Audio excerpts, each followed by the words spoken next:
Jo, podívejte, děkuji za pozvání a děkuji Cilce, že to organizovala. A má to být taková beseda, poněvadž Lucilka říkala, podívej se, tady většina věcí, jak my to tady dostáváme, nezdá se to v mnoha případech, jak to ty vidíš tu situaci tady v Čechách a vůbec v Evropě. A myslela, že by bylo dobré, aby bychom měli udělat nějaký rozhovor, který byl tak nefiltrovaný a kde se každý může zeptat, co chce. Tak já jsem tady a zdravím vás. Tak máte-li nějaké otázky, tak fire away. Jo, já jsem se právě v úvodu zeptal, jak se cítíte zdravotně. Že jsme měli nějaké zvěsti, že ne zrovna ideálně, ale jestli byste nám k tomu něco řekl.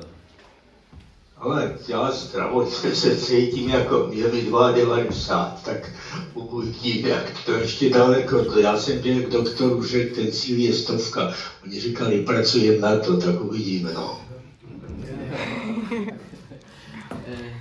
Dobře, takže já začnu asi nabízet slovo. Je to někdo, kdo by se ujal toho dotazu? Tak Pavel Černý. Pane Mašín, my jsme se spolu bavili minulé skoro 2 hodiny po telefonu. A já jsem se celou dobu, my jsme diskutovali o té knize, o všech možných těch věcech. Jednak děkuji za tu fotku, Lucinka mi ji dodala. A já se chci zeptat, já jsem vás zapomněl zeptat na jednu věc strašně důležitou. Jestli jste, kde, za jakých okolností a kolikrát jste viděl štábního kapitána Morávka vlastně? Podívej se, když to bylo v tom 39. roce, mě bylo 8, mě bylo 7, mě bylo 9 let. Naše maminka, my jsme nevěděli, že náš otec je v ilegalitě. My jsme nevěděli, že náš otec má nějaký spolupracovníky. My jsme byli malí děti a tyhle věci s námi nikdo nezděloval. A já se pamatuju, nebo nepamatuju, tak já jsem nikdy štábního kapitána Morávka nepotkal, nebo nejsem si toho vědom, zda bych ho potkal. A to je tak pro moje sourozence, poněvadž, jak říkám, my jsme byli tehdy malí děti a naše maminka si dávala pozor na tom, aby představovala našeho otce, nám říkala a ukazovala nám od jednou nebo 2 příležitostí, kdy nás svolala a řekla, podívejte, váš tatínek odešel do ciziny, on je, tady ukazovala nám nějaký pohlednice, které on poslal z Turecka, on je tam neposlal, je tam nějaký z jednoho z jejich lidí, který pracoval pro tehdejší železnici, která jezdili vlaky, které jezdili do Turecka, tak tam poslal ty a poněvadž nechtěla, aby my jsme se prořekli, bude-li nás gestapo vyslýchat, že víme, že náš otec je v České republice. Ona až do konce války, až do roku 45 a dokonce přestože ona věděla, že náš otec je mrtev, a mohla se to dovnímat až do roku 640 nebo do té doby, když jsme dostali ten dopis, který byl pro nás uschován na Pankráci, v té škvíře, tak jsme my nevěděli a ona nevěděla, si nebyla jistá taky, jestli on je mrtev nebo ne. Já jenom ještě další dotaz, protože pane Mašín, vaše sestra říkala, že si určitě pamatuje, že se setkala se štábním kapitánem Morávkem a ta byla o něco mladší. Blbost. Neexistuje. Těch bylo tehdy 45, tehdy bylo 5 let nebo 6 let, tak co si ty pamatuješ od 5 nebo od 6 let, co já si pamatuju, já mám poměrně dobrou paměť, ale něco takového, a aby naše matka nám řekla, tohle je štábní kapitán Morávek, který spolupracuje s naším otcem, ale nebudem si nic vykládat. Dobrá, já moc děkuju. Jo. Takže poprosím, jestli někdo další má dotaz. Cože? Ptám se, jestli další dotazy, ještě další dotazy. Neslyším, nějak k tomu mikrofonu blíž nebo něco, abych rozuměl. Dobrý večer, pane Mašín, Petr Král. Jo, pane král, dobrý. Já jsem se vás už dlouho chtěl zeptat vlastně, jaký byly vaše úplně první pocity, když jste poprvé vstoupil nohou na americkou půdu?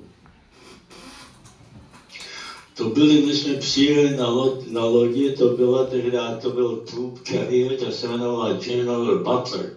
A my jsme přijeli, to bylo ráno, přijeli jsme do přístavu New Yorku a zavolali těma tlampačema, tam zavolali, tehdy bylo na té lodi nás asi amerických vojáků 2500, tak jsme viděli, první, co jsme viděli, tam jsme viděli tu sochu svobody. Později jsme tam přistáli, tehdy byl ještě byli tam Navy Docks v New Yorku a najednou, když jsme tam přistáli, tak ten kapitán si nás jménem zavolal, my byli ucha, 2500 vojáků, aby jsme přišli tam na můstek kapitánský, tak my jsme byli celý vyjevený, nevěděli, co jsme děje.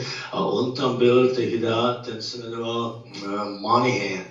To byl Moynihan, on byl později, tehdy byl novinář a psal taky do různých časopisů, jako byl Life Magazine, Time, Newsweek a tak dále a on chtěl o nás psát nějakou knížku a tak když tam on byl ten první, měl také dobré styky a on se později stal mluvčím Senátu. To byl ten nejvyšší demokrat v Americe a když jsme přistáli tam na tom, tak jsme byli, ty baráky byly velký, bylo to trochu jiný, než tehdy vypadala Evropa. Evropa byla úplně rozmlácená. Tak samozřejmě jsme měli dobrý pocit, takže byl to pocit, že začínáme naši novou kariéru v americké armádě. Tam nás naložili do autobusu a těma autobusema my jsme byli rozděleni na dvě části. Ty kluci, kteří mluvili anglicky, to jsme byli my, tak my jsme jeli přímo do Fort Dixu v New Jersey a ty, kteří nemluvili anglicky v této skupině, co my jsme byli, tak ty jeli do Fort Devens, Massachusetts, kde byla jazyková škola. Mezi nimi byl Milan Palmer.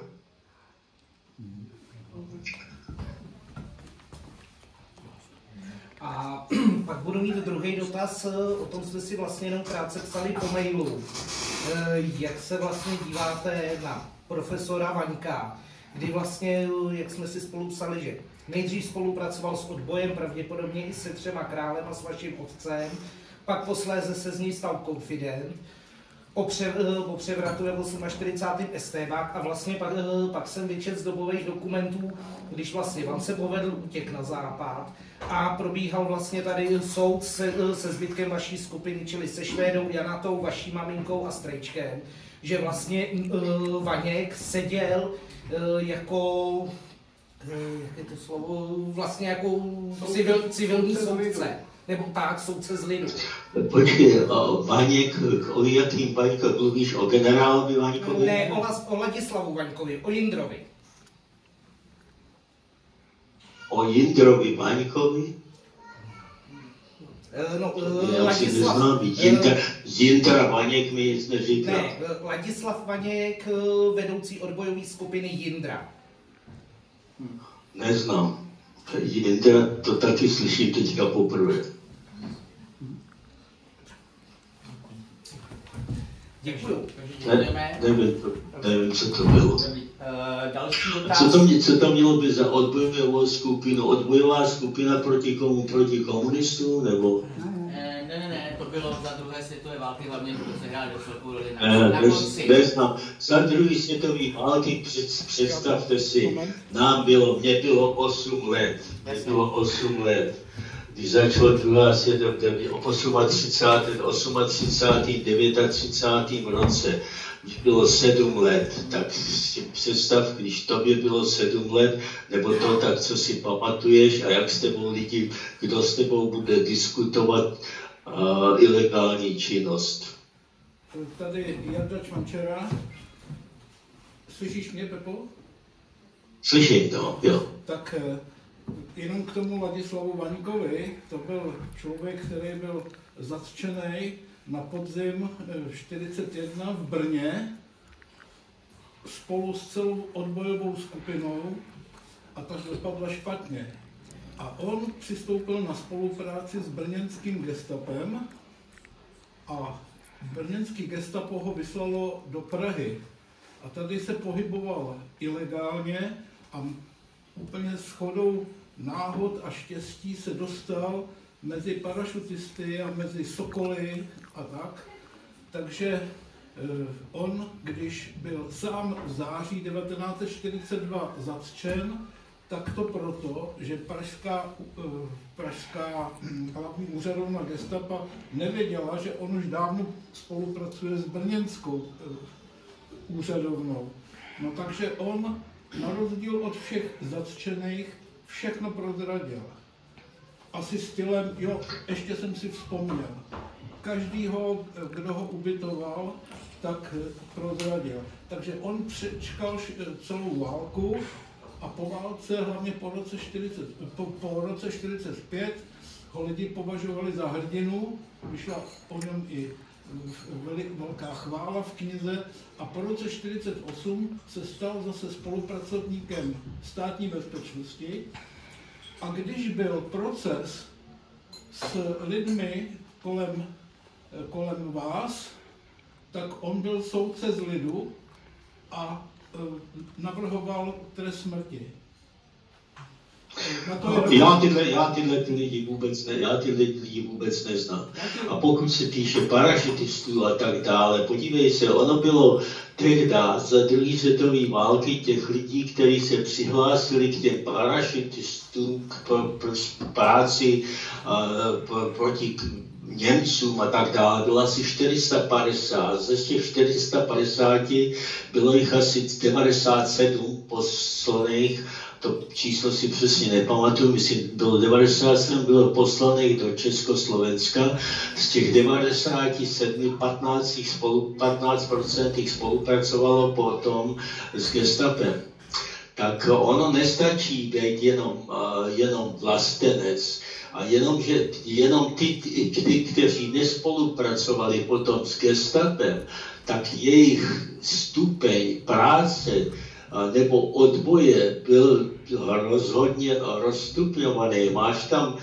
Máš tam lidi na jednom konci, třeba jako náš otec, a na druhém konci tam máš čurdu nebo krajinu. Tak podívej se, naše názory na krajinu třeba jsou taky jiný. Já si na krajinu nepamatuju, já krajinu nikdy nepoznal. Já jsem jenom o něm slyšel po druhé světové válce a to bylo potom, když naše maminka, já u toho nebyl. Já to mám z druhé ruky. Naše maminka byla Honza Studlar. Honza Studlar byl generál z druhé světové války, byl v Anglii a potom byl taky v Rusku. Přišel zpátky se svobodovou armádou, potom seděl v domečku a v tom 48. 49. roce on utekl z Československa potom, co ho propustili.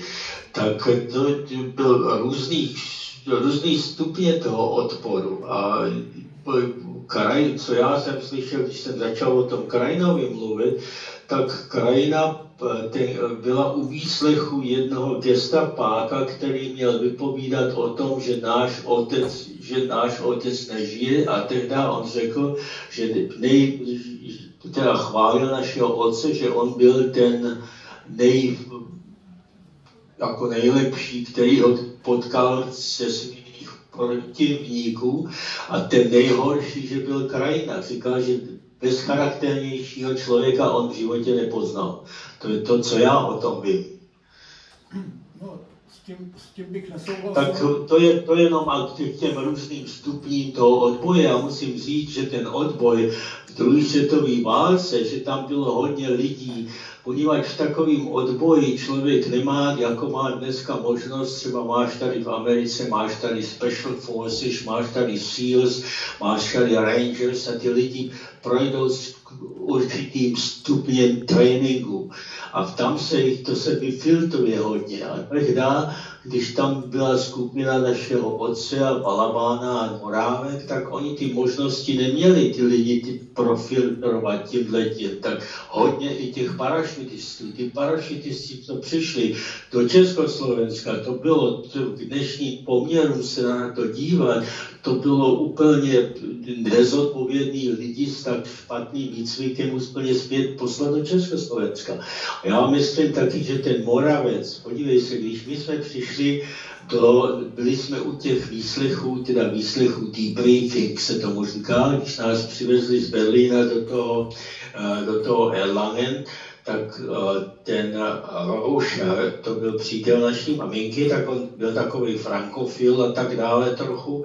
A on říkal, jo, tam je odbojové skupiny, možná ve Francii a tak dále a Moravec.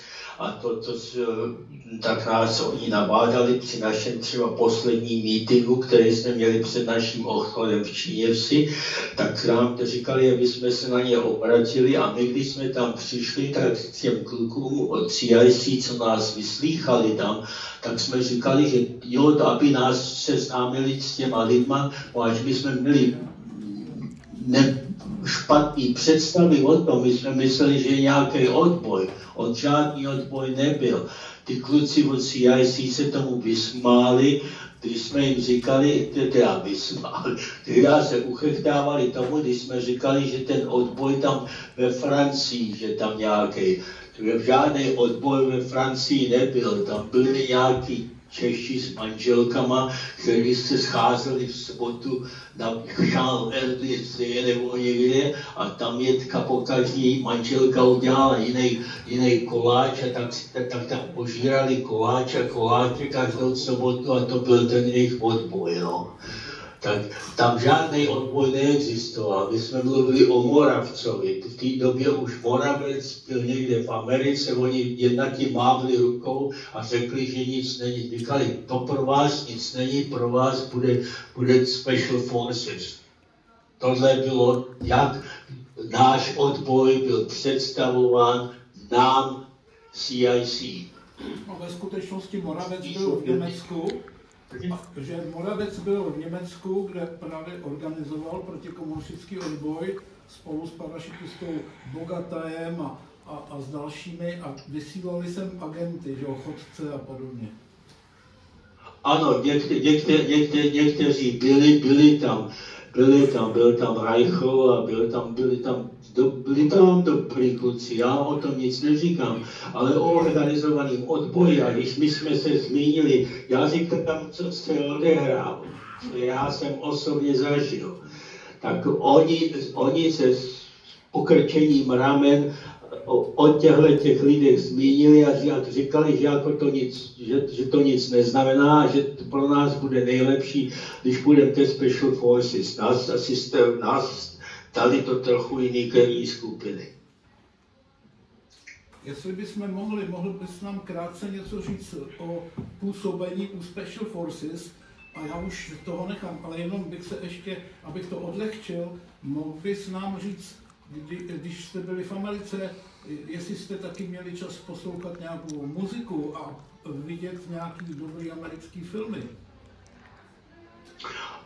Muziku jsme poslouchali moc a moc se nám to líbilo a já mám tady některé písničky taky.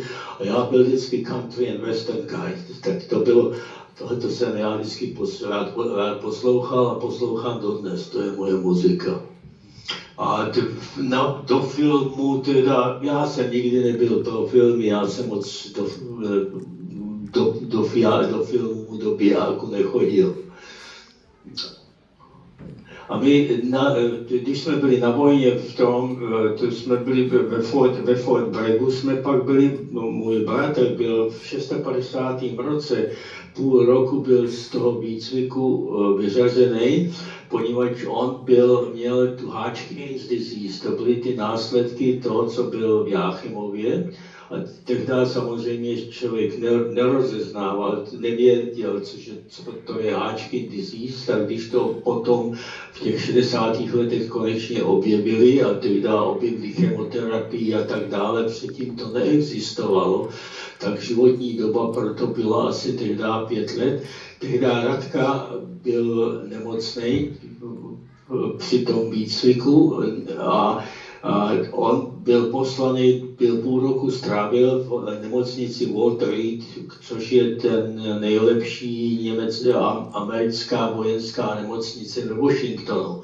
Tam strávil půl roku, než se vrátil zpět do Fort Braggu. A mezi tím v té době já jsem byl tehdy přihlásil jsem, nás bylo tehdy 15 od Special Forces, to byl celý tým, poněvadž ty týmy Special Forces byly vždycky 15 lidí, kteří měli různé funkce v tom týmu a mě vzali do toho týmu a tehdy samozřejmě ten koncept Special Forces tehdy byl naprosto jiný, než je dneska. Dneska je Special Forces s těma všema periferálníma jednotkama a tak dále mají 35 000 lidí.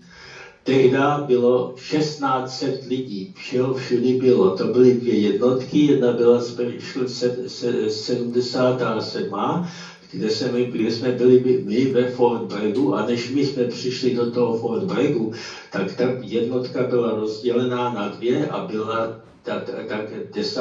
Special Forces, kteří byli přeloženi potom do Evropy a ty byli v Bad Tölz v Evropě. A to byla tak půlka, to bylo asi tak 800 kluků, bylo asi jeden batalion ve Fort Braggu a pak bylo asi takový číslo v tom Německu. A tehdy Special Forces měla, poněvadž to je na té nášivce, nášivka taková modrá, tam je nůž a na tom noži ten nůž znamená, že ty jednotky bojují i metodama, nekonvencionálníma metodama. Nekonvencionální metoda znamená, když potřebuješ někoho zabít, tak ho zabiješ i nožem. To jsme se naučili i potom, přestože jsme to už dělali sami od sebe předtím.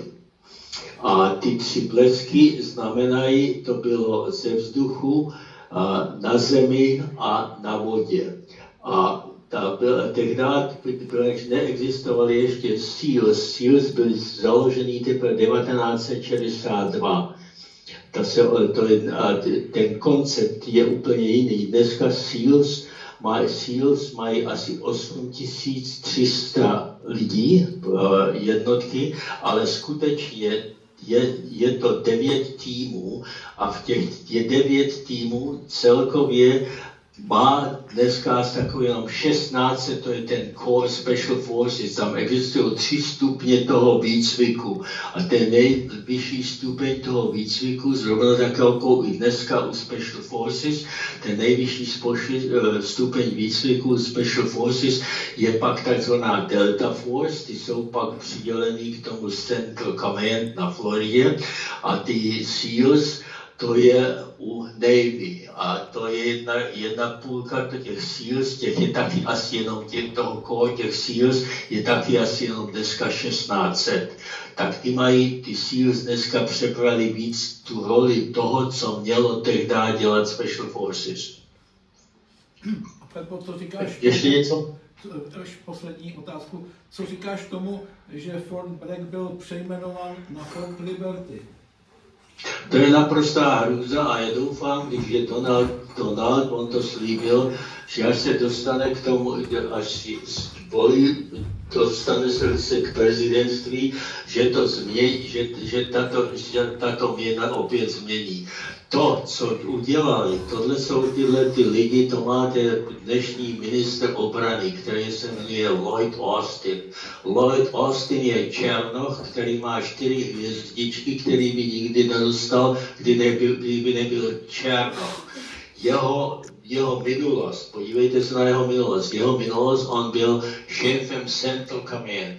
A být šéfem Central Command, to je na Floridě a ty mají na starost všechny ozbrojené jednotky a vojenské dění na Středním východě, v Africe a v Jižní Americe. A on tehdy, to byl jeho první, to bylo ještě za Obamy. Oni ho dělali za Obamy tím šéfem toho Central Command a on tam měl vycvičit jednotky. Na to on strávil $600 milionů. Vyhodil $600 milionů na to, aby vycvičil jednotky, které budou bojovat proti tomu El Sadánovi, tam potom syrskému prezidentovi. Samozřejmě, když výcvik byl dokončen, tak bylo 8 bojovníků tam. Za 600 milionů vycvičili 8 bojovníků, kteří po graduaci se ztratili a nikdo je už nenašel. Tak to bylo i Obamovi trochu moc, tak mu řekl, že by bylo lepší, by šel do penze, on šel do penze a udělali ho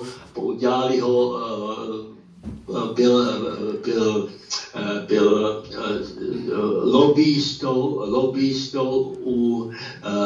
pro Raytheon, poněvadž cílem každého generála, generálské pozice jsou, každý generál se klepe na to, až půjde do penze, aby začal jako lobbyista pracovat pro nějakou firmu. A on pracoval pro ten Raytheon až do té doby, kde se stal milionářem, ovšem taky, kde do té doby, než ho Biden udělal ministrem obrany. On je jeden z těch strůjců, který zavinili, nevím, jestli vám to tam ukazovali, jak Američani zdrhají z tam Afganistánu, jak tam padají ty lidi z toho aeroplánu dolů, to bylo velice zajímavé.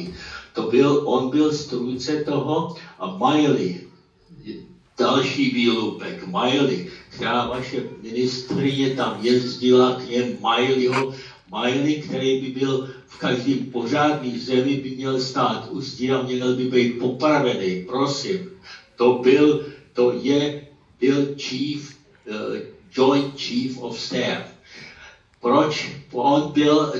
Ty lumpové, když Trump byl prezidentem, tak Trump nařídil, aby stáhli americké jednotky, co my máme co dělat v Sýrii, aby stáhli ty jednotky ze Sýrie a oni místo, aby stáhli jednotky ze Sýrie, tyhle ty generálové tam poslali ještě víc kluků do té Sýrie. To jsou ty generálové, který tak skoro 60 000 kluků, kteří bojovali v Iráku a v Afganistanu, dneska lítají tady bez noh, jezdí na kolečkách, paraplegic, slepí a tak dále, který bojují podle takzvaný ženevský konvence. To jsou ty lidi, oni sami to nedělali.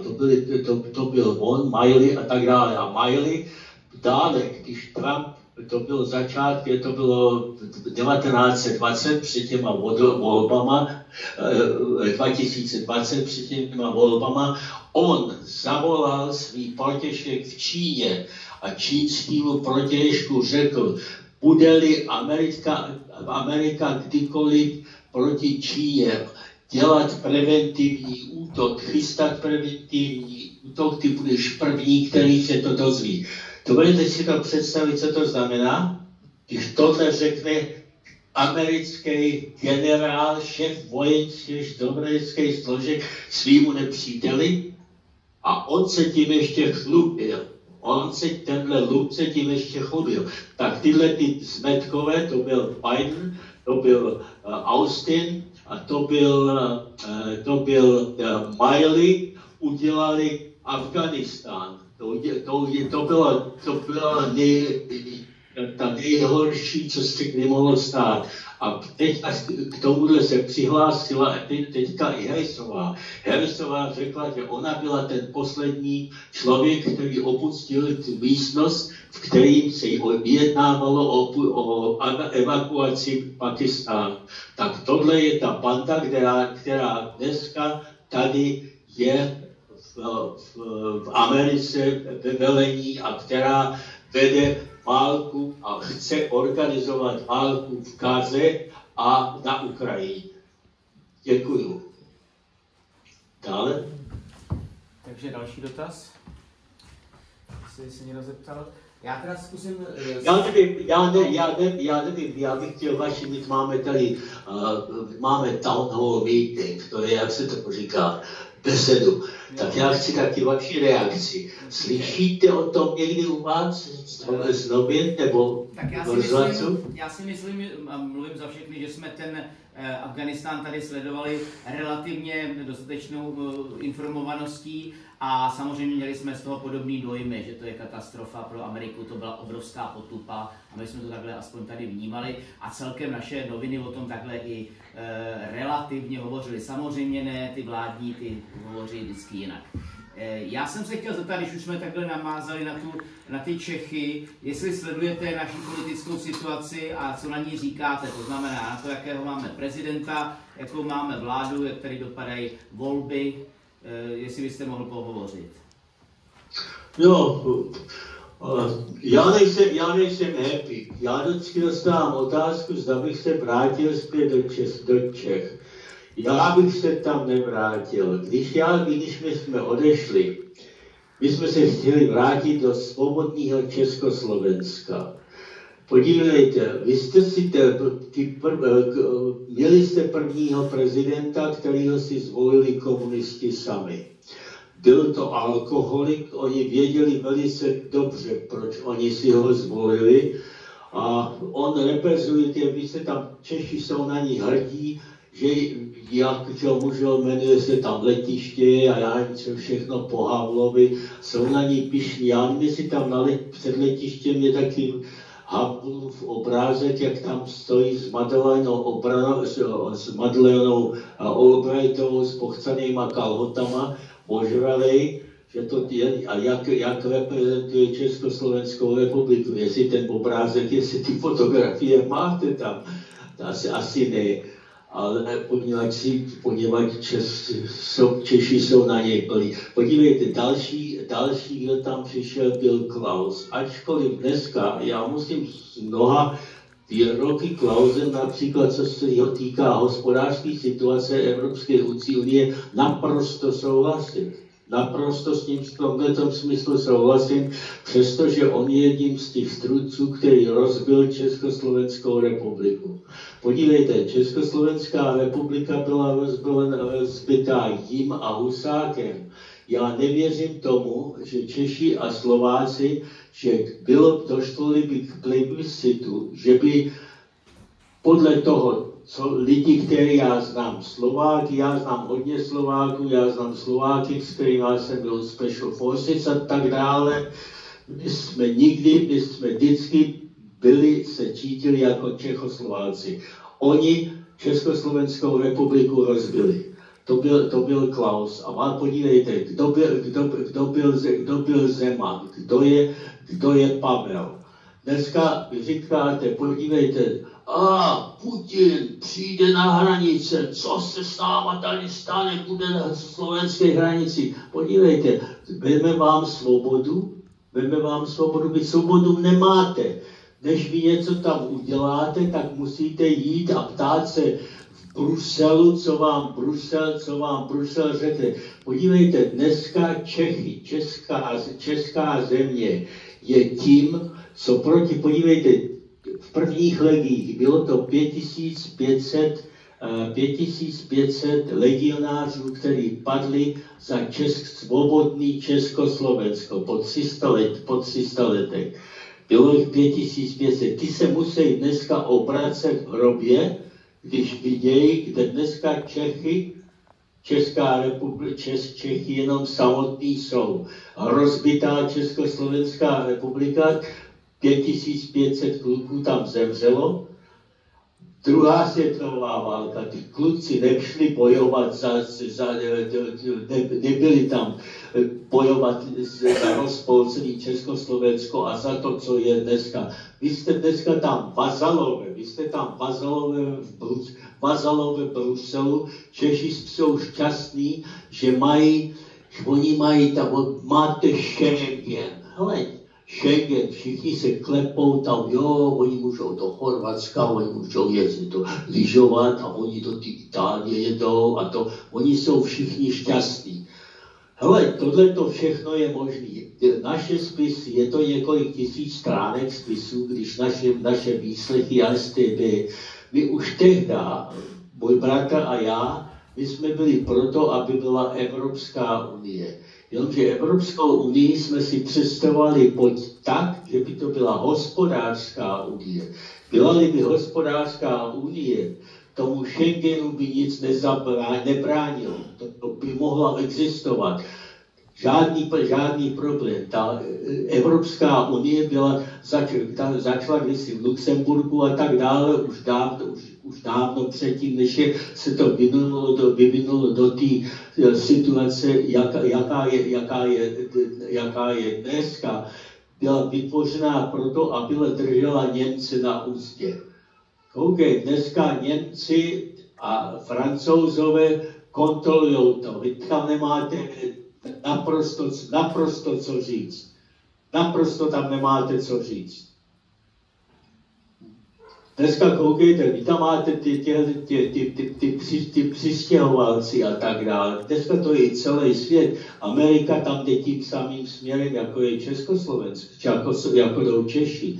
Podívej, český není, Česká republika není vysloveně kapitalistický stát. Česká republika jako celá Evropa, Evropská unie, to je, jak se tomu říká, to je sociální stát.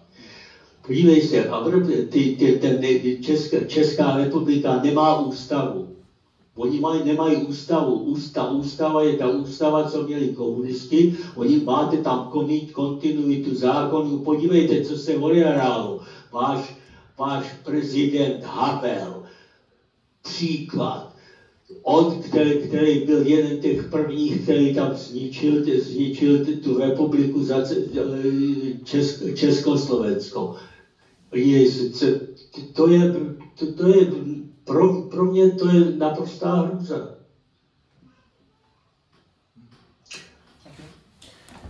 Ještě někdo k tomu něco, nebo já bych možná se mnou, určitě lidi z vás nesouhlasí pro Evropskou unii, vím, že jsou pro Evropskou unii. Vy si to nedovedete představit, vy jste generace potom. Vy nevíte, proč se tam památník 3 odbojů, jo, dobrý, památník 3 odbojů, ty z toho prvního odboje, jak jsem říkal, ty se musí obracet v hrobě, ty z druhý odboje, jak zrovna tak, a o třetím odboji se radši nemluví. Tak to je.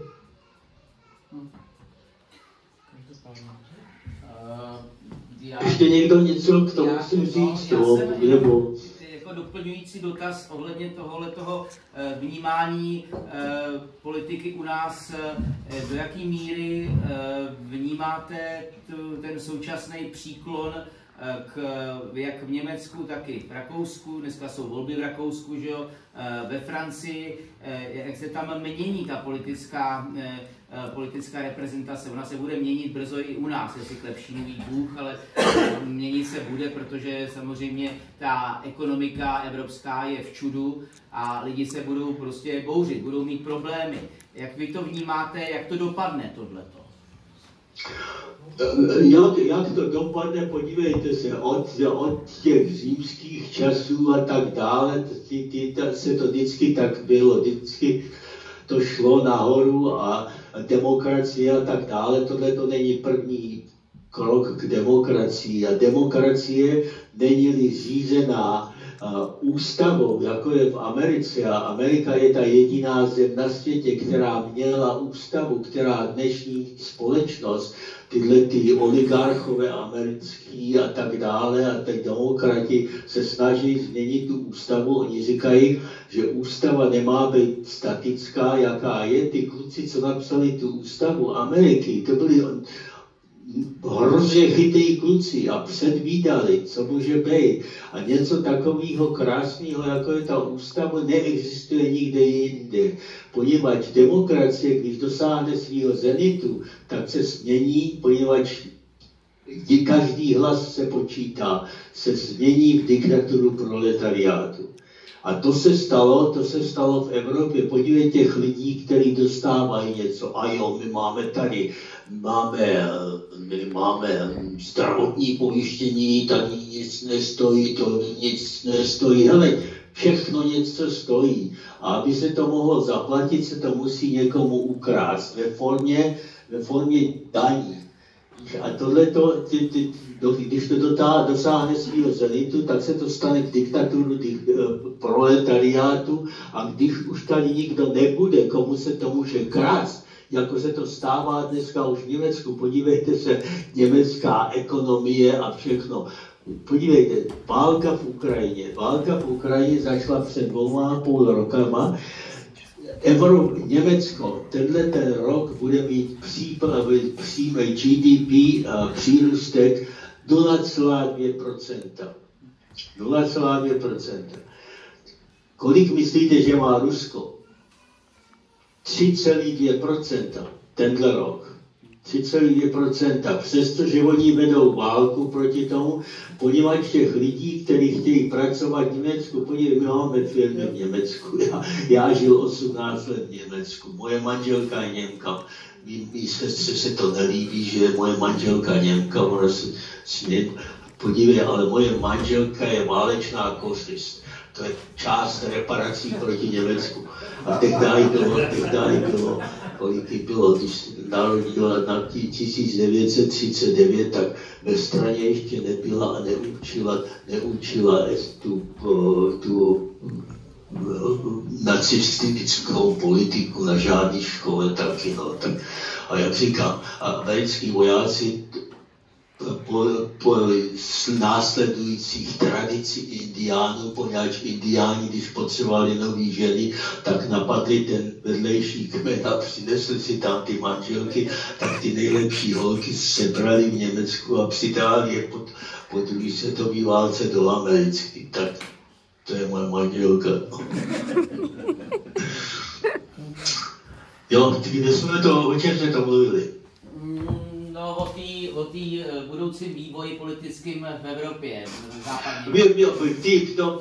v té Evropě, tam nemluví ty pracovní síly, lidi tam nechtějí mít ty benefits, co oni tam dostávají ty lidi, ty jsou takový, že se to nevyplatí těm firmám tam existovat. Takže podívejte se, Volkswagen, to bude poprvé teďka po druhé světové válce, kdy Volkswagen předtím neexistoval. A Hitler to založil tam, ale po druhé světové válce, kdy budou zavírat tři ze svých fabrik tam. Poněvadž ty cena energie je tam tak vysoká, že to nemůžou platit. Firmy jako Bayer budou bankrupt. Je otázka Bayer, aspirin, já nevím, jestli víte, máte aspirin tam, Bayer, světová firma, měli myslím 67 000 zaměstnanců. Ta firma bude rozprodaná teďka a ty lidi se orientovali na Čínu, tak teďka to dostávají nazpět z Číny. To samý Volkswagen a tak dále. A těm lidem, ty lidi toho začnou mít plný zuby. Tam máte taky v Německu, podívejte, Brandenburg a Sachsen a tak dále, co tam má. Podívejte, ale ty lidi, já slyším extrémní pravice. Ale všichni mluví o extrémní pravici, ale já nikdy neslyším o extrémní levici, co se tam odehrává, co dělá. Ta extrémní levice, to jsou ty lidi, kteří tam zničejí evropskou manufacturing, jak se to říká, výrobní platform, bázis. To poněvadž ty se s tou zelenou politikou a tak dále, podívej se, co dělali z Německa. Přes Německo, ty větrné mlýny tam. Ale to je úplný šílenství. Ty solar panels a tak dále. Když si na tu ekonomii solar panels a podíváš se na ekonomii těch větrných mlýnů, vidíš, že to je naprostý šílenství. A oni dneska dospělí lidi jedou do Davosu a poslouchají tam Gretu Thunberg, která jim říká, že hele, dneska vlastně minulý rok měl svět skončit proti té Greta Thunberg, když to poprvé prohlásila, máte 7 let. Ale nás tady ten vzduch by nemohl být krásnější, počasí nádherný, ale Greta Thunberg a tam chytrý lidi takzvaný jí tleskali a říct, že podle toho, poněvadž ty vydělávají prachy. Poněvadž když přijde někdo s takovou blbou teorií, jako tyhleto oteplování světa a tak dále, tak celé toho industrie a chytrý kluci chytějí a lobby se vytvoří, která tlačí ty vlády, aby dělala elektrický auto, svatá Barbara. My tady máme hromadu elektrických aut, když tady jedeš, tady Martin, nevíš, viděl jsem, kolik tady jezdí elektrických aut. Ale oni nám tady v létě říkají, poněvadž tady ty demokrati taky zavřeli ty atomové elektrárny, co jsme tady měli v Kalifornii, tak aby přes noc se nesměly ty auta nabíjet. Tak ty si koupíš tady za 60-90 tisíc dolarů elektrický auto a přes noc ho nemůžeš nabíjet. Ale to víš, tak to jsou oni, no. A to někde skončit musí. A v tom Německu tam mají tu AfD, tam mají podíl ve Francii to. Přesto já jsem četl ty stanoviti. Já kdybych byl v Německu, já bych asi volil AfD, poněvadž kdybych podle jenom stan šel. Poněvadž ty stanovy, když si je přečteš, tak hele, já v tom vidím naprosto nic špatného. Podívejte se v Evropě, ta jediný zemi, ne, Polsko bylo dobrý, teďka tam mají toho Tusk je evropista, toho já nemůžu sníst, toho Tuska. To je bezcharakterní lump, mimo jiný taky. Podívejte, ty Maďaři, to je taky úplně jiná krev, než jsou Češi.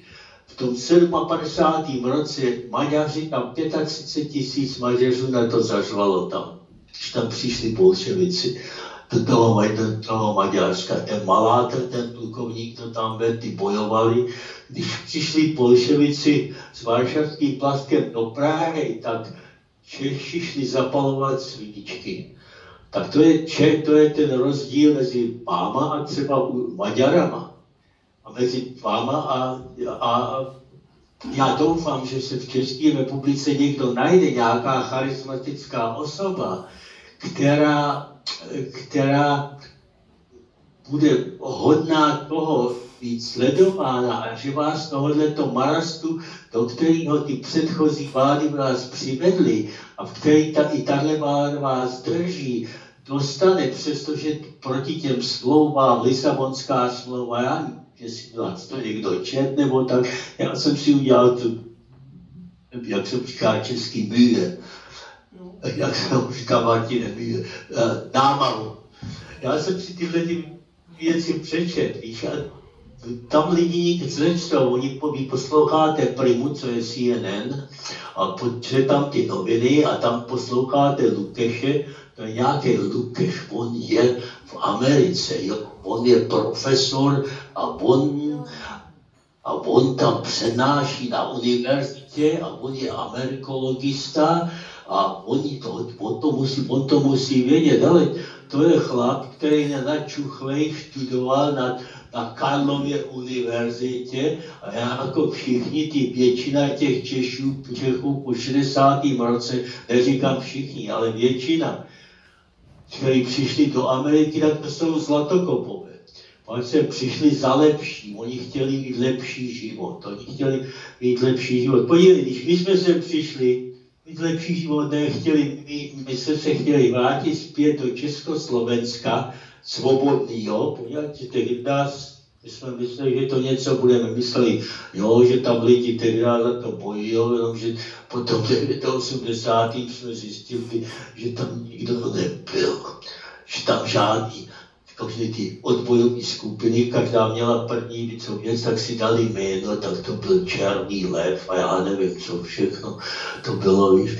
Takový, jo, my jsme tam přišel jeden o život, ale my to nechtěli. Podívejte, ten rozdíl mezi náma a jima je ten, že my jsme něco takového dělali, my jsme to chtěli. A když je boj, tak boj není souboj. Pavel, modrý helmy, jo. Podívejte, víte, co se odehrává dneska v Libanonu? A jak ty Izraelci, jak ty si tam moc dobře vedou, navzdory všemu? Podívejte se, Izrael, vemte si Izrael, srovnejte s Čechama. V roce 1948, kdy Izrael začal, 46-48, když Izrael začal, bylo jich tedy ani ne 3 miliony a potom nakopali, víte co, 70 milionů Arabům a zase ty museli prosit o pomoc, aby skončili. To je úplně něco jiného. A dneska, jak oni to tam dělají. Oni je ten správný počet, kolik lidí žije v Izraelu, se ani na Wikipedii nedokoukáte, poněvadž jeden to měří podle toho i těch Arabů, co tam jsou v tom Westbanku a v tom Gáze a tak dále, ale řekněme tak přes palec je tak 8,1 milionu Izraelců a z toho je 22% Palestinenců. Palestinenci jsou tam zastoupení v Knesetu a tak dále. Tak těch skutečných Izraelců je tam jenom hrstka. A koukni se na GDP Čechů je asi bez 30 000, dneska je vás tam skoro 11 milionů. Tak koukněte se na to GDP Čech a koukněte se na GDP Izraeli, který začal pod ne 0, pod -10, když izraelský stát byl splněný. A musí se nechat, Izraelci jsou chytrý kluci, proto tím to celý svět závidí. Proč jsou chytrý kluci, nedá se nic dělat, no. Jo. Já chtěl jenom to srovnání jsem chtěl udělat. Podívejte se, jak ten GDP Izraeli, co oni tam dělají. Oni mají dneska, jde o nákup třeba těch F-35. Dneska Izrael má 50. Já říkám, že 35 nebo 25 pro Českou republiku je moc, protože Česká republika si nemůže zacházet. To je to pro ně moc, páč technologicky na to nemají, ta infrastruktura tam chybí a ty prachy nejsou a ta vůle tady není. A Izrael dneska, podívejte se, dneska Hezbollah, celý leadership, to bylo tak nádherný s těma pagerama, co oni tam udělali, to bylo tak nádherný. Samozřejmě Evropská unie neměla nic jiného na práci, než okamžitě říct, že zastavujou, začíná je panem Gustavem Scholzem v Německu, že zastavují všechny, když tohle se stalo s těma pagerama, dodávky jakýchkoliv zbraní do Izraelu, poněvadž to není podle Ženevské konvence. Podívej se, když je boj je toho nepřítele zabít, neobětovat svůj život za něco. Nikdo, můj otec neobětoval se za nikoho a my jsme se nechtěli obětovat taky za nikoho. Ten účel je porazit toho nepřítele. Jo, já trochu jak zanícenej tady, ale tak prosím, má někdo otázku, nebo má k tomu něco? No? Dobrý, pane Mašíny, já jsem Martin Macháček a chtěl bych se zeptat, proč se jako vaše odbojová skupina, co byla, proč se nemluví třeba, vím, že byly ještě další skupiny, proč se o nich taky jakoby teoreticky nemluví? Podívejte, tam samozřejmě tam byly další skupiny, jenomže podívejte se na to, samozřejmě ty historici rádi bádají a každý badatel, ten jejich o kom on bádá, je vždycky ten největší a nejlepší. To je v pořádku. Ale si musí člověk toho být vědom. Tyhle ty skupiny neměly nikdy nic jiného a u nás můj bratr byl v tomhletom víc důslednější než já, že on chtěl naprosto, aby jsme, jak se tomu říká, aby se o tom nemluvilo, utajenost. O tom nikdo, co děláme, aby o tom nikdo nevěděl. A my jsme se podle toho chovali.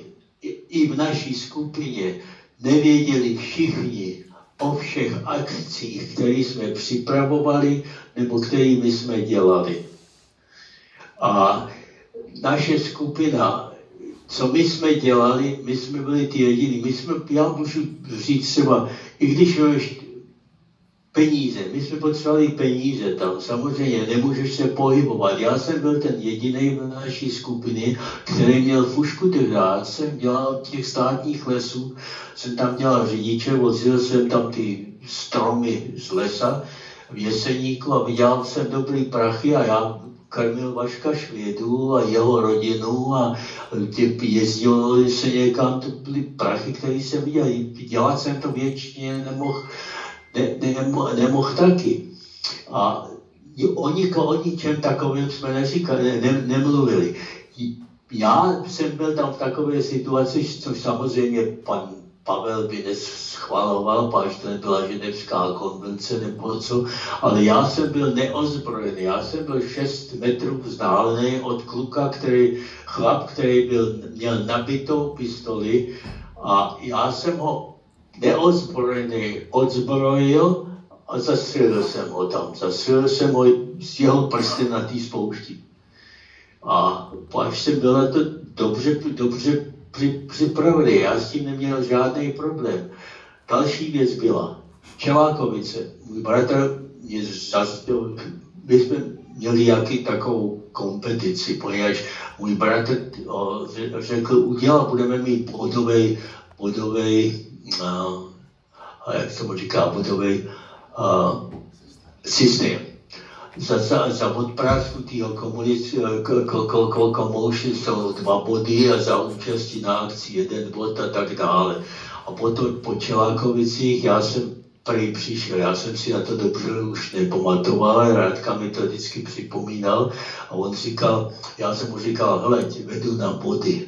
A toho hrozně mrzelo. A pak samozřejmě se to tak táhlo a on mě vždycky chtěl převíst na ty body potom. No. Další taková situace byla v těch Čelákovicích. A není moc lidí a já myslím, že v naší skupině to byl jenom Radek a že jsem to byl já se nechci vytahovat, ale fakta jsou fakta. A který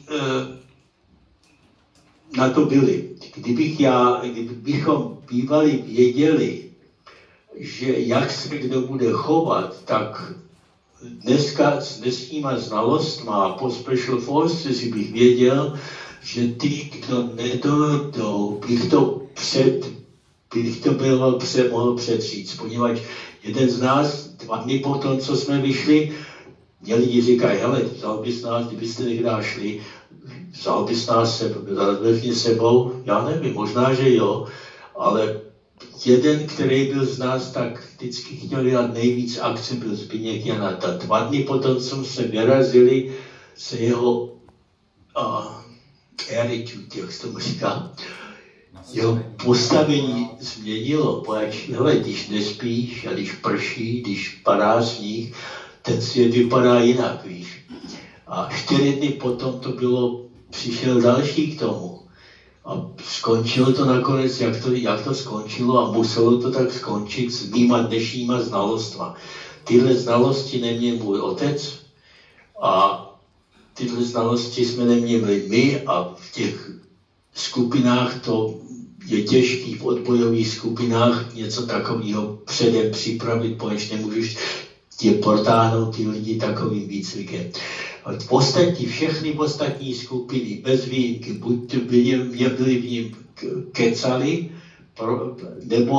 nebo to, co udělali to, ani omlouvali se za to. Já se za nic neomlouvám, můj bratr se za nic neomlouval, taky. A ty ostatní skupiny, žádná z nich. A my jsme, to byla řetěz takových případů, to bylo, jak říkám, to bylo Čelákovice, to bylo Kobolis, a to bylo Ukro, a to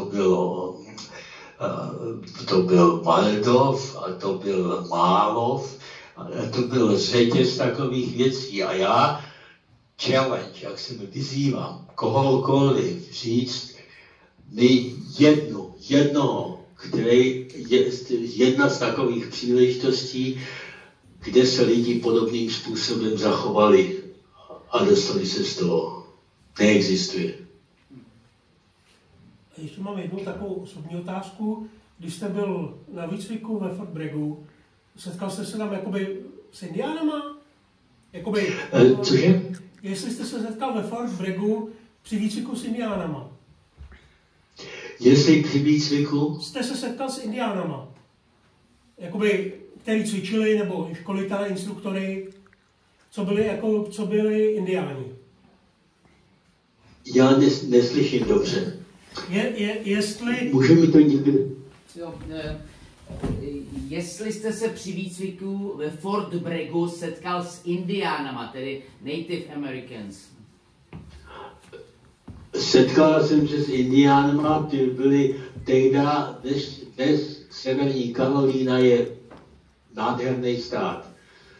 A je tam industrie a všechno, tehdy to tam nebylo. Tam byli indiáni a my tam jezdili na víkendy, tam u Raleigh. Raleigh je jedno takový velký město tam v Severní Karolíně. Oni tam pálili, páč tehdy Severní Karolína byl suchý stát znamená žádný alkohol. A ty indiáni tam pálili chlast, tam v těch lesích nebo koho, a ty kluci z Fort Braggu tam jezdili tancovat, měli tam takovou jako hospodu a prkený zdi a mě tam taky vzali jednou, tam byly takové indiánky, holky a tak dále a tam byly díry bez těch podkoulí, poněvadž tam byly asi přestřelky, taky tam se jednalo o vážné věci asi, no. Tak tam se setkal s těma indiánama.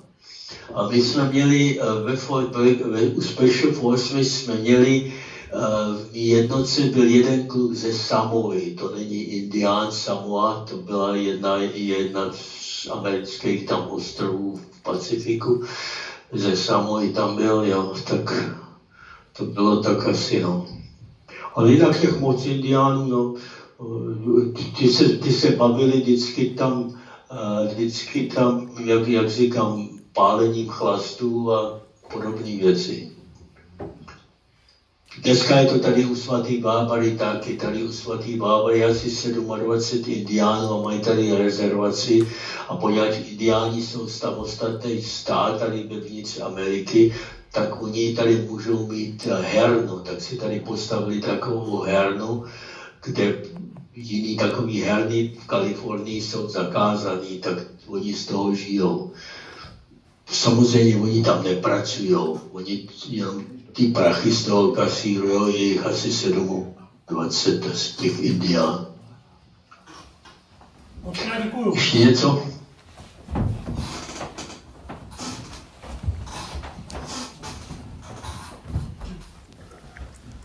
Dobrý den, pane Mašín, Tomanová. Já jsem se vás chtěla zeptat, neustále se teda tady bavíme o vašem výcviku u Special Forces. Vím, že jste byl u Airborne divize a vím, že ten výcvik v té době byl trošku tvrdší, protože jste měli i horší vybavení. Takže mě by zajímalo trošku, jestli byste ho přiblížil.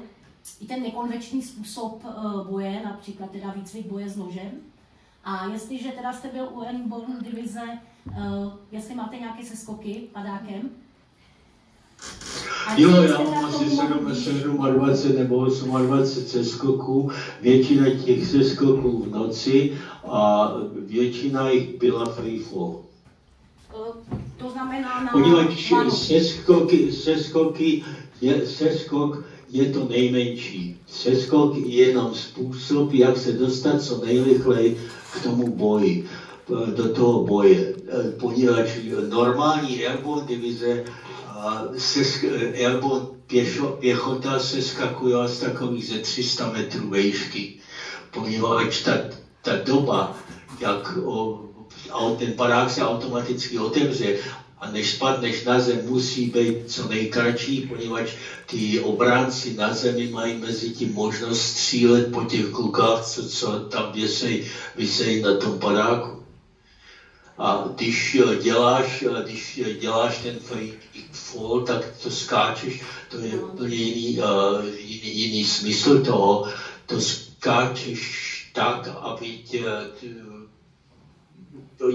jednotlivci nebo jenom malí jednotky tak skáčou a z letadel, který letějí vysoko, když je zachytí radar v té výšce, a tak se ten radar nevidí, nebo může těžko zjistit, zda někdo z toho letadla vyskočil nebo ne. Proto ten padák neotevřeš a letíš většinu té cesty dolů bez otevření padáku a otevřeš ten padák teprve blízko nad zemí. Děkuji velmi pěkně. Dneska samozřejmě, problém s americkými Evropani a všichni, jo, NATO, kdo je NATO? NATO je Amerika a všichni myslí, že americké vojenské složky dneska mají tu schopnost něco udělat. Podívejte se na obrázky, na fotografie kluků, kteří se vyloďovali z Normandii, z těch lodí. Kdo to bylo, jak vypadali. Podívejte se na fotografie kluků dneska. Za druhé světové války americké obranné složky všude měly 16,5 milionů vojáků, prošlo americkými obrannými složkama. Dneska je to 1,2 milionu, by mělo být 200 000 vojáků americké armádě, dneska chybí. Minulý měsíc byl první měsíc od skončení druhé světové války, kdy Amerika nemohla nasadit v Pacifiku letadlové lodě. V Pacifiku nebyla žádná americká letadlová loď. Proč? Poněvadž Amerika nemá dost posádek, aby 5500 vojáků je na letadlový třeba velikosti Ronald Reagan letadlová nebo Abraham Lincoln. Tyhle letadlový lodi 5500 vojáků, 86 stíhaček je na tom letadle a oni neměli dost pilotů a nemají dost vojáků, aby tyhle ty lety, oni mají ty lodě, ale nemají dost vojáků, kteří by to mohli dělat. Další průšvih. Minulý týden se v Rudém moři nabourala americká olejová od Navy loď, která zásobuje letadlové lodě. Ty jsou samozřejmě všechny atomický nuclear power, ale oni pro ty letadla, co tam musí jet fuel, dostávají z těch lodí a každá letadlová loď má několik doprovodních lodí a k těm doprovodním lodím patří ta zásobovací loď. Ta zásobovací loď se nabourá, má díru, stojí tam. Minulý týden. Ty letadlové lodě, které jsou dneska v této oblasti, dneska jsou neschopní operovat. Proč? Poněvadž Amerika nemá dost námořníků, aby obsadila další teďka říkají, že budou a nemají ty olejové lodě, které, aby mohli. To je dneska armáda americký, vedená takovýma sarvama, jako je ten Austin a jako Baker, další černoch. Baker, kdo je Baker, 4 hvězdičky, generál velký a jeho tatínek, plukovník, taky u armády, všechno v pořádku. Proč? Tak on, když ho udělali, když ho jmenoval Biden šéfem Joint Chief of Staff, tak on svému synovi, který je nezletilý 15 nebo 16 let mu bylo, když ho jmenovali, tak mu řekl, ale senátore, nikdy nezapomeň na to, že žiješ v zemi, kde černoši jsou, jak jsem tomu říkal, utiskovaní. On, jeho fotr, plukovník, utiskovaný černoch, on 4 pecky, utiskovaný černoch, jeho šéf, minister obrany, černoch, 4 pecky.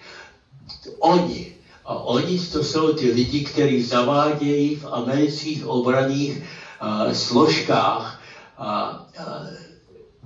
indoktrinaci, to se jmenuje CRT, to se jmenuje Critical Race Theory. Co je Critical Race Theory? Ví z nás někdo? CRT, to je dneska indoktrinace, to nebylo dřív. Armáda, vojenské složky měly být nepolitický. Dneska jsou politický a CRT je critical, je marxistický, je to marxistický učení. To je marxistické učení, kde samozřejmě je založený na tom, že černoši mají být preferred, jak jsem řekl, jak se tomu říká česky? Upřednostňované. Mají mít přednost. Tak prosím, tohle to učí, to se dneska učí. 200 000 kluků nechce narukovat, aby mohli narukovat. 70% členů amerických obranných složek je přes váhu. Jsou tak tlustí. Koukej se na ty fotografie, uvidíte, jak oni vypadají. Je to jak vypadají. To je to, no. Tohle chybí 2000 pilotů. Americké obranné složky mají mít 13 000 pilotů pro helikoptéry, pro letadla a tak dále. 2000 jich chybí.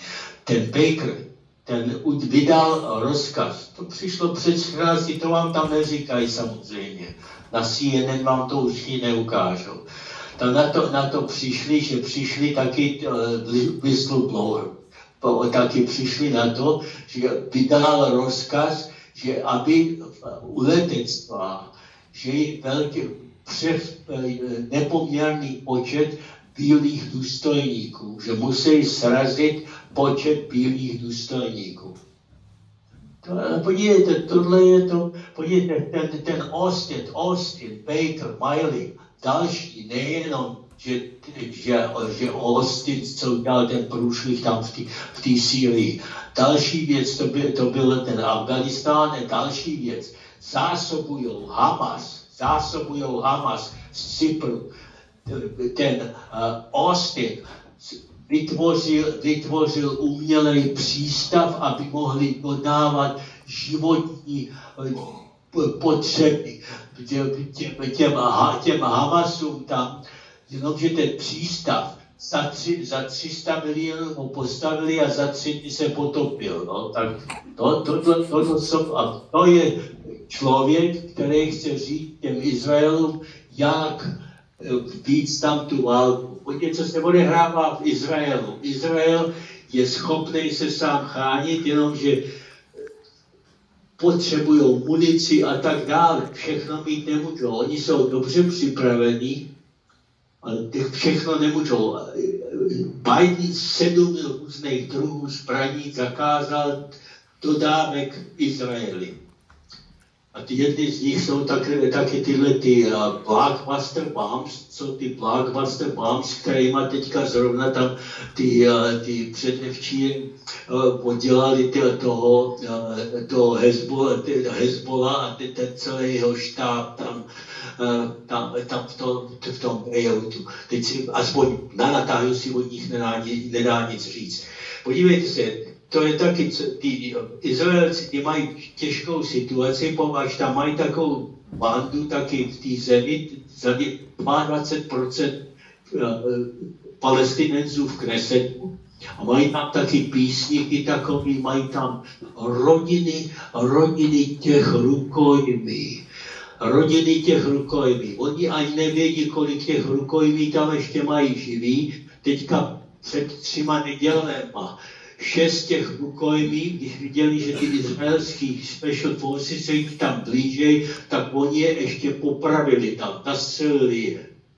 Díra do hlavy, zastřelili je tam, ty Hamasové. S těma chce ten Biden, aby Izrael vyjednával. On tam mají v tom Izraeli na neštěstí složku taky takových lidí, kteří jsou proti tomu a kteří nutějí, aby izraelský stát, to dělají ty Američani hlavně, koukejte, Obama byl vždycky proti Izraeli, Obama dal $300 milionů těm NGOs jsou non-governmental organizations, to jsou organizace těch Palestinců a tak dále, který bojovali v tom Knesetu a tak dále proti tomu, aby byl Netanyahu se stal prezident. To už udělal Obama a ten Biden ho v tom sleduje.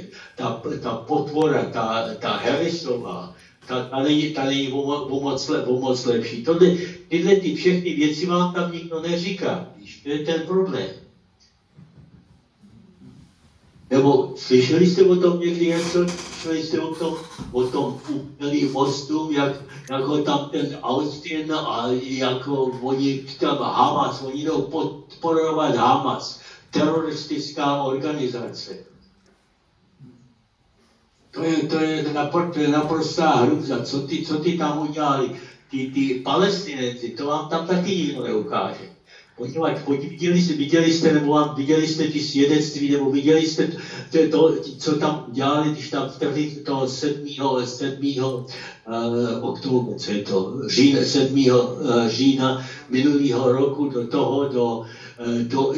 do Izraeli, ty Palestinci, že tam znásilnili ženy, ty zvířata, nejenže je znásilnili, během procesu znásilňování, oni zavraždili tu ženu a on pokračuje v tom, co dělá. Takový zvířata to jsou. Oni uřezávali ňadra těm ženským tam a házeli po sobě těm. A to je ta banda, to vám tam nikdo neukazuje, to vám tam nikdo neřekne. A oni chtějí, aby Izraelci proti těm zvířatům tam po nich nešli. Já bych udělal carpet bombing a ještě nátěr na palmu přes. Já to vám taky nikdo neukázal. Když tam vedli ty takzvaný oběti, ty rukojmí, tak malí děti, 6letí děti, 7letí děti klackama látili ty oběti tam na otevřených polech. Tam není nikdo. Přes 90% těch Palestinců je vinnej.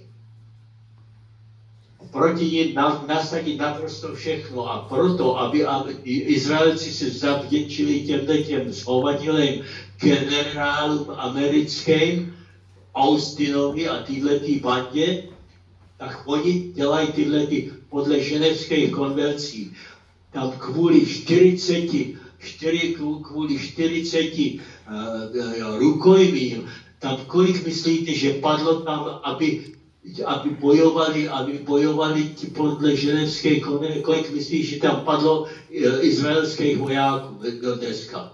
Asi 780. Asi 780, to není díl. Hele, to obětoval těch 40 rukojmí a vypálcoval bych to tam naprosto všechno. Ty Palestinec, tam není není co chránit. Tak jo, nějaký dotaz ještě?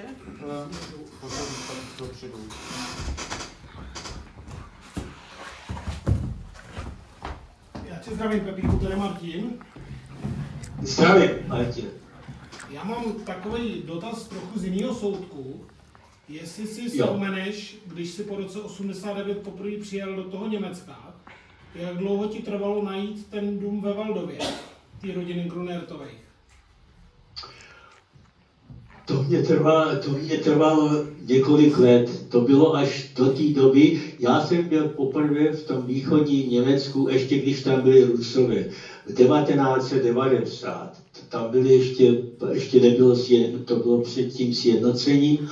Já jsem si vzal jednoho známého z velvyslanectví amerického v tom Bonu. A jednoho mýho zaměstnance, měl jsem německý auto s německým číslem, americký pas. A jak to bylo možné, jak jsem slyšel, že je to možné, jak jsem tam jel, a ještě tam byli Rusáci, ještě tam byla ta pohraniční stráž a všechno.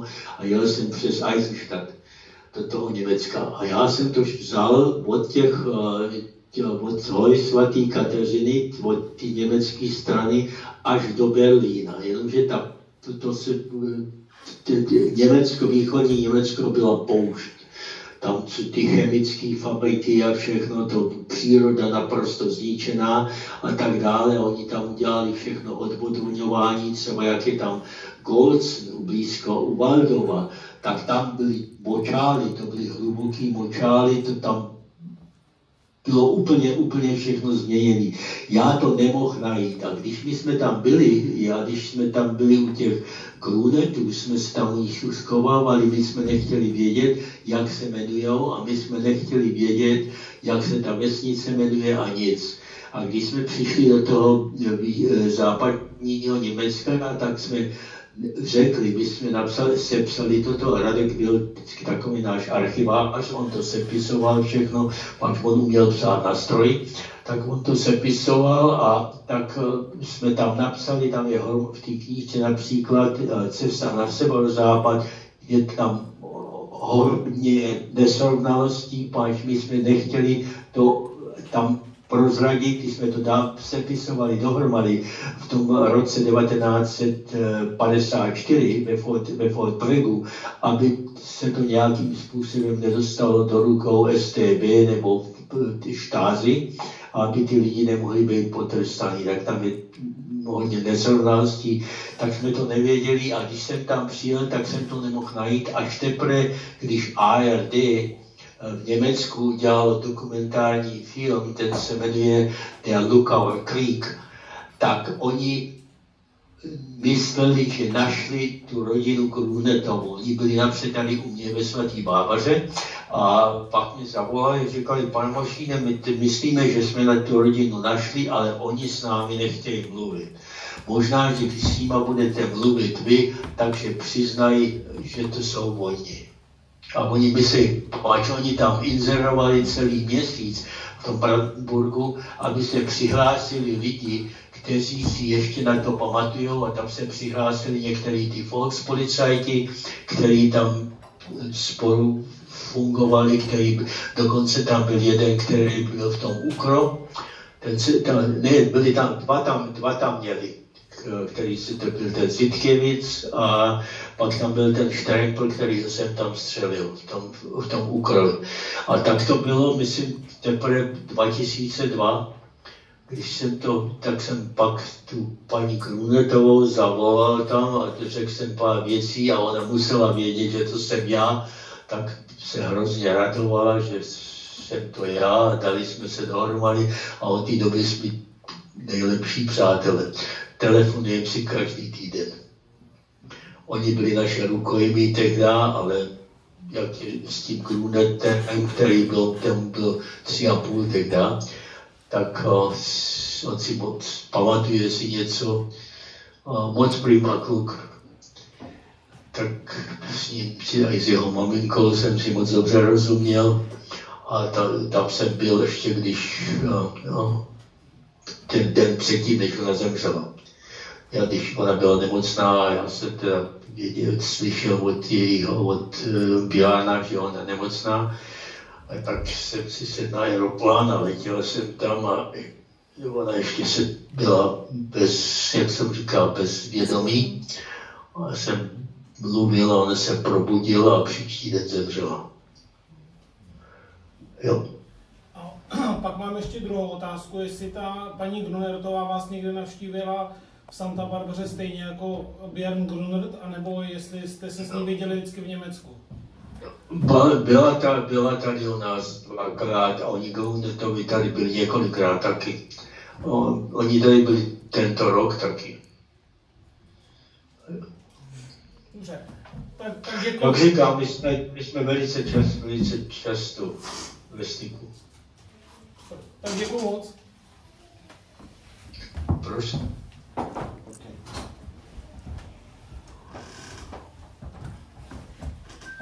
Dobrý den, tady Jakub Novotný. Vy jste zmiňoval tu situaci v té Americe. Teďka se blíží volby, je to velmi aktuální téma. Já jsem se vás chtěl zeptat, jestli máte nějaký tip nebo nějaký odhad, jak ty prezidentské volby tam dopadnou. A hlavně, ať už to bude tak nebo onak, jestli dokážete předpovědět, jak se Amerika postaví k té válce na Ukrajině, protože to je to, co nás tady v Evropě máme to za plotem vlastně, tak nás to tady jako hodně zajímá. Tak jak ta Amerika po těch volbách se k tomu postaví, jestli prostě se tam budou volit další prostředky, anebo jestli ten Trumpův plán na to ukončení těch bojů je realistický. Co si o tom myslíte? Děkuji. Co si o tom myslím? Já si myslím, že to, co se odehrává na Ukrajině, to je boj. Ukrajina ani Rusko nebyli a nejsou a nebudou nikdy demokraciemi. To jsou oligarchie. Podívejte se, po rozdělení Sovětského svazu na Ukrajinu a Rusko byly to oligarchie. A podívejte se, váš pan prezident de facto v roce 1989 byl přesně na tom samém místě a přesně skoro v té samé pozici, jako byl Putin. A dneska jsou oba prezidenti. Jeden je prezidentem vaší země a jeden je prezidentem Rusku. Tak já ten rozdíl tady moc nevidím. Vy máte na tom hromadu výmluv, proč on je prezidentem a proč to není takový lump, jako je Putin a tak dále. Ale já ty výmluvy osobně nevidím. Jak já to vidím tady v Americe, Ukrajina a Rusko, to je vykrvácení obou zemí, oligarchama. My tvoříme tím, že financujeme tu válku a de facto ta Ukrajina ji financuje tu válku sama proti sobě taky poněvadž dneska. Představte si, vy tam, kolik myslíte, že procent dneska vy dostáváte pohonných hmot a energie ještě z Ruska? Jenom guess. Ví to někdo? Když to neví, já vám to řeknu, 18,5%. A ještě dokonce do Maďarska jde plyn, který jde pod nohama válčících jednotek do Maďarska. To považuji docela za zajímavý. No. A tohleto je všechno schvalovaný. Tak já myslím, že jediné řešení je to tam skončit. Tak toto mohlo být skončeno už 28. února 2022. 2 dny potom, co Rusko zahájilo ofenzivu, teda zaútočilo na Ukrajinu, tak byly první mírové jednání. 28. února. A ty jednání si byly v Gomelu. Jako poslední jednání tam o míru se odehrály tam potom v Istanbulu za pomocí taky Erdogana, který mimo jiný nemá žádný místo taky v NATO, ale je tam, no. Za Erdogana. A já myslím, tato banda kolem Bidena to bude podporovat dál. Evropa, který vy říkáte, že tady je tu v zájmu, tato, co se tam odehrává na Ukrajině, v zájmu Evropy. Samozřejmě je to v zájmu Evropy, jenomže Evropa na to nic neplatí, na nic na to nedodává, jenom kecá. Tenhle rok je to poprvé, kdy Evropa ty takzvané příspěvky 2%, jenomže se musí kouknout na to, jak ty 2% jsou použitý, je investice do NATO, tak podporuje NATO. Je to Amerika, která to táhne celou tu válku dál a platí celou tu válku dál. Amerika ztratila, teďka putinský si 8 miliard dolarů otáhl předevčírem, myslím zase z Ameriky. Pokaždý, když přijede, tak on si 65 miliard dolarů nebo pár miliard dolarů odsaď dotáhne. No. A jenom to se financují tím ty oligarchové, který oni, když dávají ptali se Bilka, víte, kdo je Bilka? To je minister zahraničních věcí tady v Americe. A ptali se ho v kongresu, jestli ví, kam ty prachy z Ameriky jdou. On říkal, že neví. Tak oni tam cpou prachy a on neví, kam ty prachy končí, kde končí. Podívejte se, v srpnu 2022 po začátku té války spadlo ukrajinské letadlo v Řecku. A co myslíte, že to ukrajinské letadlo vezlo? Vezlo 11,5, najděte si to, když chcete, víte o tom, slyšeli jste o tom někdy? Ne. 11,5 tun zbraní, která Ukrajina prodávala do ciziny. Vy tam cpete mu zbraně a oni prodávají zbraně. Kolik těch letadel v Řecku nebo někde jinde nespadlo, já nevím. Jenom o tom jednom se ví, jenomže u vás se o tom nikde neví a nikdo o tom nemluví. Podívejte, ty oligarchové to vedou a jenom blbí lidi, kteří poslouchají to, co vám ty dnešní média tam nakecají, tak tím to zbaštějí. No. A ty dva pokusy o zavraždění a za atentát na Trumpa, to není to poslední, co se odehraje. Podívejte se, ministr obrany Austin před několika měsíci prohlásil, že bude-li Trump vyhrávat, nemůže se tak stát bez pomoci Ruska a Putina. A v tom případě je zde ještě armáda. Austin speaking. Ale to znamená, podívej, ta situace je taková tady, vy to neslyšíte, vy to nevidíte a nikdo tam nemluví anglicky, nikdo to nehledá, každý boj o zrno, jede na chatu a já tomu rozumím všemu. A po tyhle věci se lidi nestarají a sežerou to, co jim tam ty sdělovací prostředky dodají. Zrovna tak, jako tady v Americe. Podívej, tady máš většina voličů, taky když se jich ptají, jestli vědí, kdo je viceprezident v Americe, tak to nevědí. No, tak to je Amerika dneska tady. A tak to je, co říkal Austin. A to oni nemusí, oni hecovali několik dnů předtím, než Trump byl střelený poprvé. Tak Biden říkal, že musí dát terč na záda Bidena, na záda Trumpa.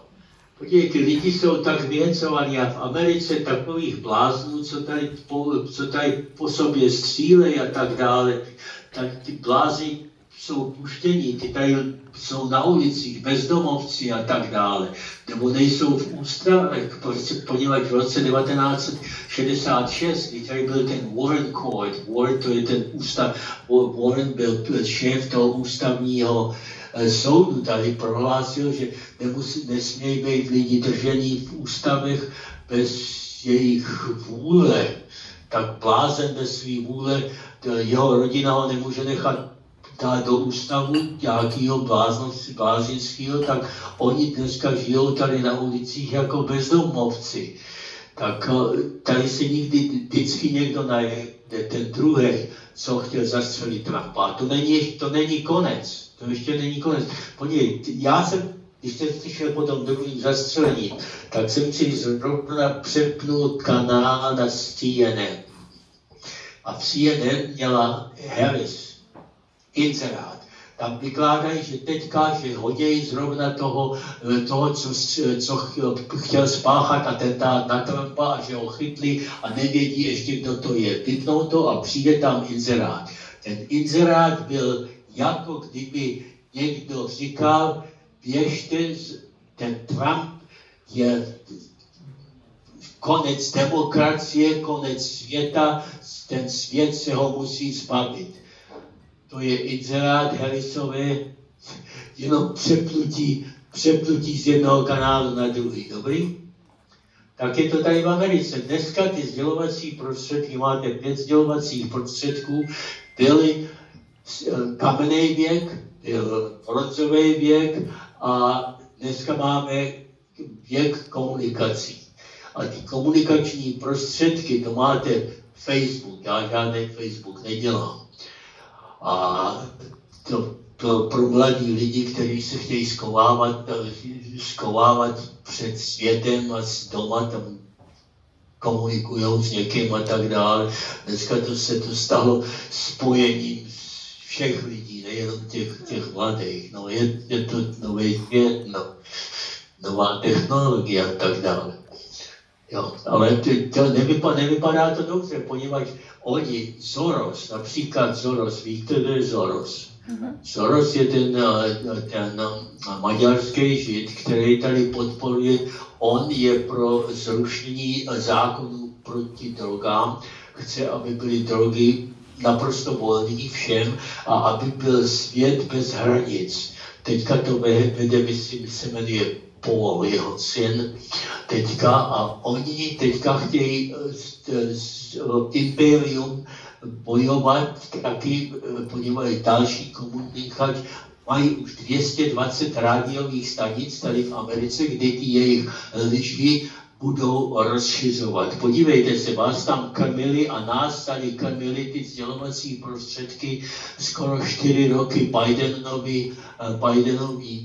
Bidenovi éry, tím, jak on je schopný a tak dále. Myslím, že i vy někdy jste tam viděli, jak Biden nemůže najít hajzl a tak dále. To je prezidentství Ameriky, kde sdělovací prostředky ho ukazovali, to je prosím vůdce celého světa, Harrisová. Oni zachrání demokracii, ale musí použít nedemokratické prostředky. Tak oni zachrání demokracii. Harrisová byla jedna ze 22 osob, které se ucházely v roce 2020 o prezidentství, páč nedostala ani jeden hlas. Když se o to ucházela, ona byla ta první, která padla z těch kandidátů o demokratické prezidentství. A přitom Biden dostal, jak oni Bidena stáhli, Biden byl zvolený jako kandidát a kdo ho zvolil? Neurčitá malá banda amerických oligarchů a lumpů, jako je Pelosi a jako je Jack Schumer a to jsou zločinci, kteří jdou jenom po penězích. Tak ty zvolili, najednou Harrisová se stane kandidátkou a ona je ta nejchytřejší a nejschopnější na světě a tím vás krmějí ty sdělovací prostředky tam. A přesto ale předevčírem Biden prohlásil, já přesto vím, že kdybych já býval zůstal prezidentem, tak mě by bývali zvolili za prezidenta, byl bych prezidentem. No, to bylo krátce potom, když nemohl najít cestu z pódia, když tam byl ten indický minister předseda, on tam nemohl najít a říkal, kdo je příští. Jo. To je Amerika.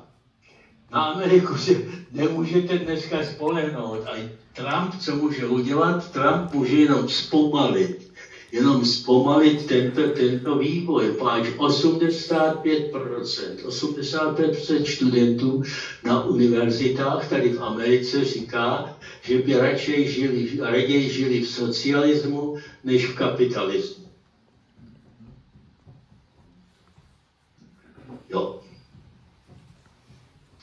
Tak je to nejistý a já věřím tomu, že což je možný a ta pravděpodobnost je veliká, poněvadž oni řekli, že budou o to bojovat a že to nenechají, že Trump prezident se psát nemůže, jenom poslechnout si ty reklamy tady, ty, které vy tam nemáte, tady ty volební a tak dále. A tady v Americe volej ne tisíce, ale 100 000 lidí. Volej tady bez práva na to volit. Například v Kalifornii. A tady v Kalifornii, co říkala Hillary Clinton, říkala, nezná nikoho, ale já znám 5. Ona nezná nikoho. Podívat lidi, kteří tady volejí v Kalifornii ilegálně. A je to tady naprosto dělat. Tady když vy tam posloucháte, on se jmenuje Lukeš, taky ten politolog tam. On žije v Massachusetts, oni ty všichni profesoři tam žijou v Massachusetts, to oni poslouchají, vy posloucháte, co takovýhle idioti vám tam vykládají, no. Smutný, ale je to, jak to je, no. Já vím, že moje sestra teďka nebude nadšená tím, že co říkám, ale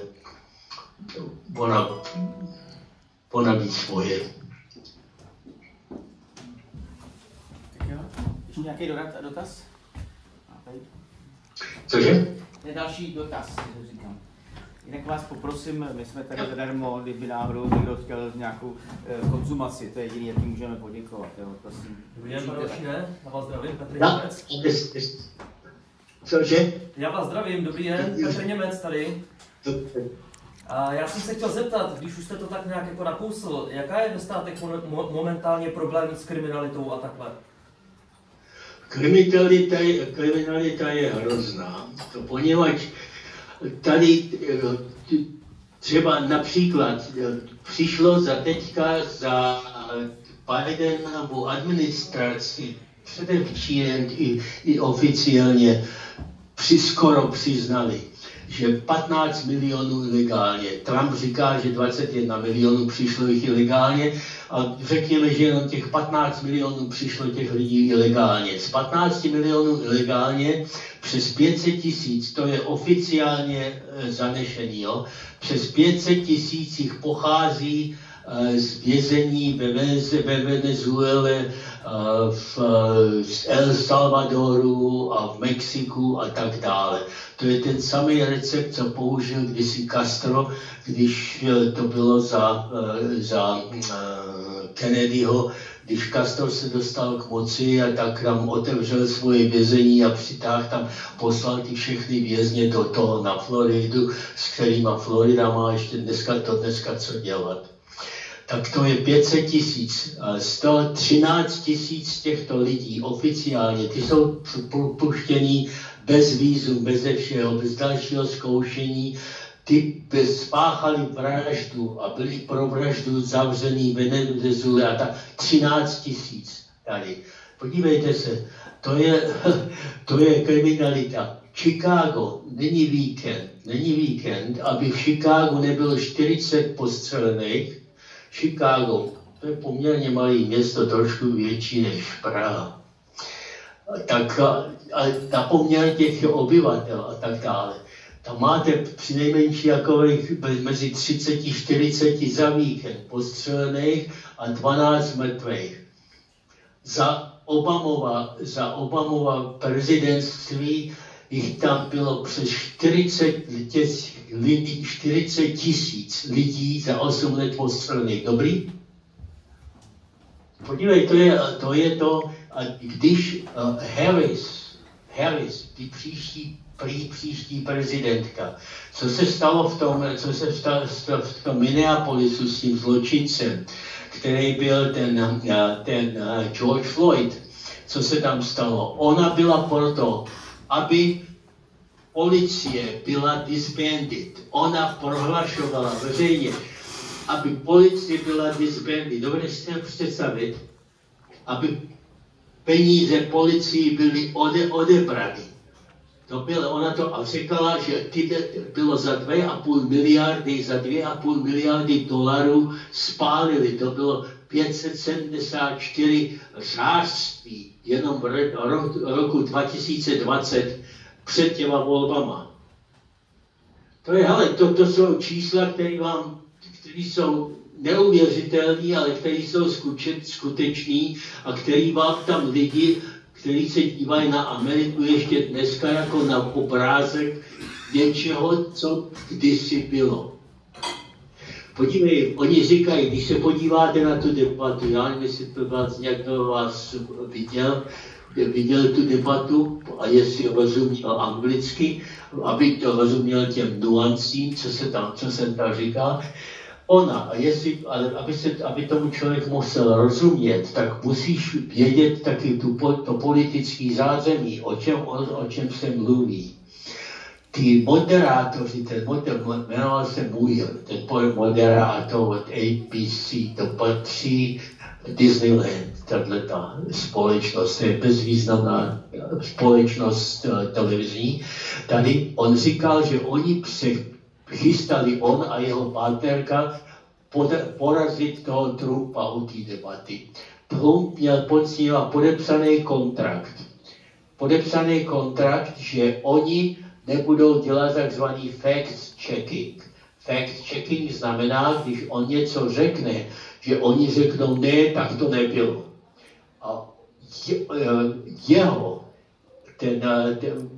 on dělal fact-checking v jednom kuse, přestože měli kontrakt, že to nebude udělaný, že ty moderátoři se do toho nebudou míchat. A přesto s tím účelem, aby ho porazili. Ona lhala, jednu věc vedle druhý.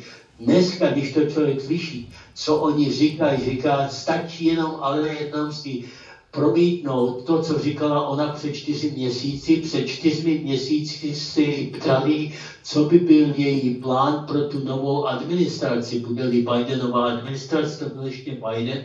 Ona to, co přečla tam, co ona řekla, to bylo, jako kdyby četla komunistický manifesto. Dneska ty samé věci, jenomže vám to nikdo neukáže samozřejmě. Musíš se podívat na to, co ona říká před 4 měsíci a co ona lže dneska a co lžou všechna ta média. Ale ta média dneska jsou naprosto všemocná. Naprosto všemocná. Podívejte se na Evropu, podívejte se na vás.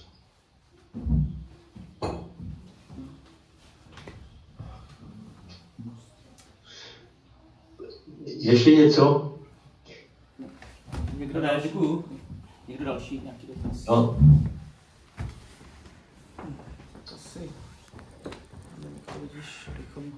Dobře, takže už tady žádné dotazy nejsou. Nějaký závěrečný slovo, jestli vás můžeme poprosit a případně nějaké plány, co máte. A těšíme se zase na nějakou další příležitost s vámi hovořit. Dobře, děkuji za příležitost a děkuji za pozvání a nevím, jestli se to všem zamlouvá, poněvadž, jak vím, jste vystaveni paráži médií po léta. Nejenom za poslední rok, a Česká republika není Československo, a kde vy jste dneska bývalý Rakousko-Uhersko. Nemůžete si říct sami tam, co chcete. Kdy Češi ztratili svoji lojalitu ke své zemi, poněvadž vy volte Evropu a Češi jsou pyšní na to, když můžou mít 2 občanský pasy nebo 3 občanský pasy, poněvadž oni jsou světový, tehdy se tomu říkalo světový kořen. Teď už se to asi neříká, to byli ty lidi, kteří byli zcestovaní po světě, tak se říkalo světový kořen. Tak to jsou ty Češi, kteří dneska jezdí se Schengenem na Bahama. Tak oni mají 2 nebo 3 pasy a když přijdou k tomu colňáku, tak říká, ježišmar, jak tady mám vytáhnout, on je světový občan, mám vytáhnout ten český, nebo tady jsem taky Američan, nebo tady jsem ještě něco, jsou lidi s 5 občanstvím a ten mecenáš Zelenskýho měl, myslím, 3 nebo 4 pasy. Ukrajinec, Švýcar, Izraelec a myslím na Cypru. Taky světový občan, který tam ukradl $5,5 miliardy. A on si je půjčil od svý banky a ještě nikdy nevrátil. Zelenský si půjčil 42 milionů. Ještě je, myslím, nevrátil. No jo, je to v pořádku. Hledejte, najdete. Je to k dostání a jenom neposlouchejte. Dobře, já si myslím, že asi... To je to, co chci říct. No? Jo, mluvím za všechny, moc děkujeme, asi zatleskáme, že jo.